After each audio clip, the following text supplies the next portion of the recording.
Satoliya. Oh, it's a game called Satoliya? You need some ball and some of those blocks over there. I'll go get some blocks. Are these all the blocks you needed? Yeah. Are there 7? 1, 2, 3. Yep, there's 7. So first you need 7 blocks Yeah, we and a ball. Yes, we do. And you can have as many people as you want, but they have to be divided into 2 teams. Yes. First, you need 7 blocks. But as you see, I don't have 7 blocks.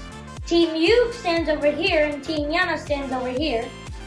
If Team Yana has the ball, they have to try to knock down the 7 blocks.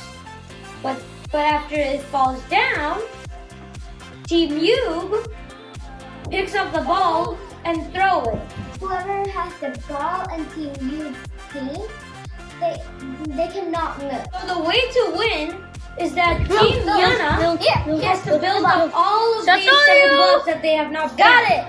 But Team U, the way that they can win is that they have to hit a member of Team Yana. We don't need a team. I mean, like, we two can play together. I know that because we always get tired when I play. Yeah. Well, have a nice time. Goodbye. Goodbye. And please like and subscribe to the channel. Yeah, don't forget that too. Bye. Bye-bye.